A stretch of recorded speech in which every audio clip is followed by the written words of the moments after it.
O julgamento, que decidiu pelo acolhimento da denúncia contra 8 indiciados por tentativa de golpe e outros crimes, é considerado histórico.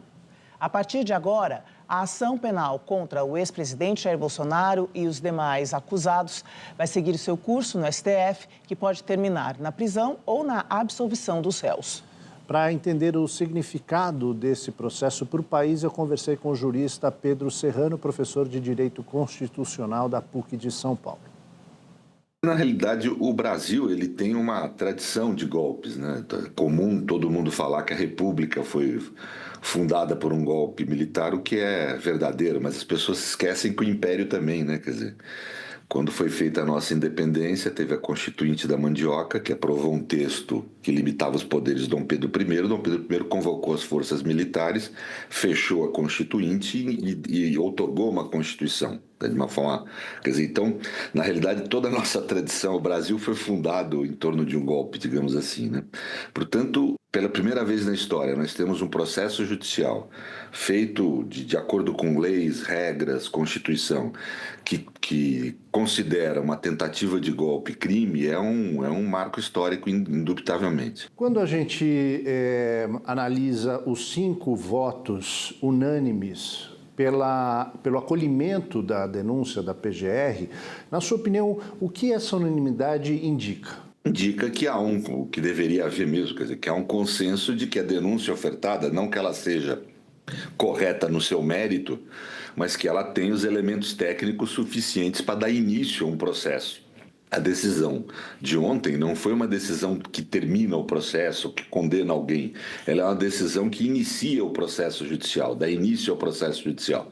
Ora, isso me parece inegável. A denúncia tem condições técnicas de dar início, originar um processo penal. O que não quer dizer que as pessoas estejam ainda condenadas. Ninguém ali está condenado, todos são inocentes até a decisão que termine esse processo. Justamente esse é o ponto agora que eu lhe pergunto.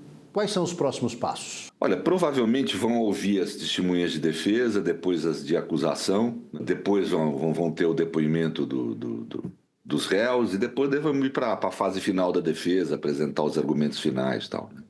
E com isso haver o julgamento, né? Estou falando aqui, parece que é rápido, não é?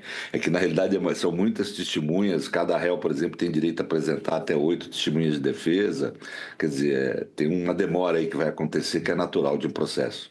Professor, o ex-presidente Jair Bolsonaro, na entrevista coletiva que deu logo após o anúncio do veredito ali da primeira turma, voltou a falar em perseguição política. Qual é a sua avaliação sobre isso? Quando ocorrem crimes dessa natureza, ou seja, crimes que são realizados pela ação política das pessoas, todo o sistema, qualquer democracia do mundo tem previsão de, vamos dizer, de sancionar ações políticas que buscam atacar o Estado, atacar os governos, atacar o regime político, né? Todo regime político se defende dessa forma, é universal, não há nenhum regime político que não tenha sanções para quem atua contra ele, para derrubá-lo, né? Vamos dizer assim, né? No mundo anglo-saxão, você tem os crimes da insurreição, né?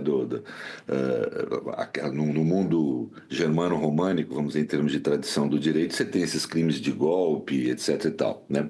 Mas sempre são sancionados. E é natural que a pessoa que esteja processada por isso diga que foi perseguida, né? Quer dizer, isso é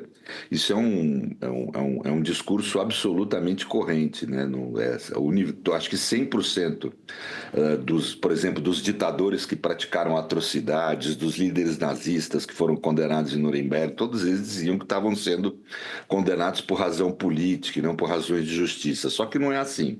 Até agora, todo o processo no STF transcorreu por razões de justiça e não por razões de disputa de poder. Foi realizado com base em interpretações da lei e da Constituição, né? Tanto que foi realizada a decisão por um órgão colegiado, 5 juristas que são seres humanos diferentes, com percepções diferentes de mundo, mas que são concordes de que a denúncia oferece condições de dar início a um processo, né? Objetivamente, o ex-presidente Bolsonaro está solto. o que não é a realidade de boa parte dos aprisionados brasileiros. Nós somos a terceira maior população aprisionada do mundo, 800 mil prisioneiros, e 40% dessa população está presa preventivamente sem ter tido direito de defesa. O presidente Bolsonaro está solto, não foi preso, o processo só está se iniciando, ele vai ter toda a possibilidade de defesa doravante sem sofrer nenhuma restrição de liberdade. Então não há nenhum indício de perseguição, como ele fala. Finalmente, doutor Pedro Serrano, na sua experiência, pelo seu acompanhamento desse processo, o que esperar daqui para frente? A gente tem que procurar, como sociedade, amadurecer. Eu vejo só reflexões no âmbito público, refletindo sobre esse processo no plano político, estratégico. Não é assim que se faz numa sociedade democrática. Um processo como esse deve transcorrer sempre orientado por razões de justiça e não por razões de disputa de poder. Então, o que a gente deve esperar é que ele seja realizado de acordo com a lei e com a Constituição. Caso seja, na minha opinião, a materialidade do delito está sobejamente demonstrado, já inúmeras, imensas provas de que houve um crime de tentativa de golpe no Brasil. Cabe agora, vamos dizer, debater mais a tentativa de autoria, a autoria e as questões jurídico-formais. Vamos ver como esse debate transcorre. Caso algum dos réus não tenha demonstrado pelo Ministério Público de forma suficiente que ele foi partícipe ou autor do crime, ele deve ser inocentado. Caso o Ministério Público consiga demonstrar que algum dos réus teve participação no crime, ele deve ser punido. Isso que a gente deve esperar. A gente deve esperar que a Constituição e a lei seja adequadamente cumprido, observando os direitos de defesa inerentes ao processo por parte dos réus. Se tudo isso for cumprido, o país sai melhor? Eu não tenho a menor dúvida, porque nós vamos estar deixando para a história, para os nossos filhos e netos, uma mensagem muito clara, né? E às vezes tem que entender isso, defender os direitos às vezes é dizer não. Nós vamos deixar para os nossos filhos e netos que nós não aceitamos ações violentas contra a democracia e os direitos. Atentar contra os direitos é atentar contra a humanidade de todos e de cada brasileiro, porque o que nos dá humanidade ante o Estado é o fato de sermos protegidos por direito ante a violência do poder político do Estado.